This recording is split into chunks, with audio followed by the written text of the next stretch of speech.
বন্ধুর বাড়িতে কী করলাম ফার্স্ট থেকেই বলি। হে গাইস, আমি নাম খগন, তোমরা আছো কেমন?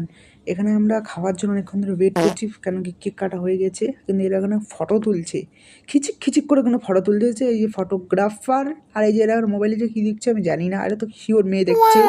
আর আমি এখানে বেলুন ফাটাচ্ছি, মজা আসে। আর এখানে কিন্তু ডিপ্রেশনে চলে গেছে, আমি দেখি তো অবাক। তারপরে ডিপ্রেশন থেকে বাড়ার পরে খেতে বসে বলছে সবার আগে লোবিয়ার মতো গার্লফ্রেন্ড অনেক কিছু করছে এর সঙ্গে, তার জন্য মুখ দেখাইতে পারছি না।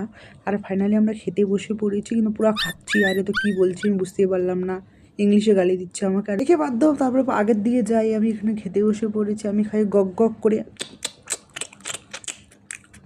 খুব ট্যাস। বাইরে ভিডিও শেষ।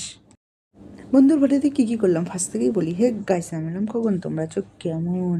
এখানে আমরা খাওয়ার জন্য অনেকক্ষণ ধরে ওয়েট করছি, কেন কি কেক কাটা হয়ে গেছে, কিন্তু এরা এখানে ফটো তুলছে, খিচিক খিচিক করে কোনো ফটো তুলতেছে। এই যে ফটোগ্রাফার, আর এই যে এরা মোবাইলে যে কী দিচ্ছে আমি জানি না, এটা তো শিওর মেয়ে দেখছে। আর আমি এখানে বেলুন ফাটাচ্ছি, মজা আসে। আর এখানে কিন্তু ডিপ্রেশনে চলে গেছে, আমি দেখি তো অবাক। তারপরে ডিপ্রেশন থেকে বাড়ার পরে খেতে বসে বলছে সবার আগে লোবিয়ার মতো গার্লফ্রেন্ড অনেক কিছু করছে এর সঙ্গে, তার জন্য মুখ দেখাইতে পারছি না। আর ফাইনালি আমরা খেতে বসে পড়েছি, কিন্তু পুরো খাচ্ছি। আরে তো কি বলছি আমি বুঝতেই পারলাম না, ইংলিশে গালি দিচ্ছে আমাকে। আর দেখে বাধ্য, তারপরে আগের দিকে যাই, আমি এখানে খেতে বসে পড়েছি। আমি খাই গক গক করে, খুব ট্যাস। বাইরে ভিডিও শেষ।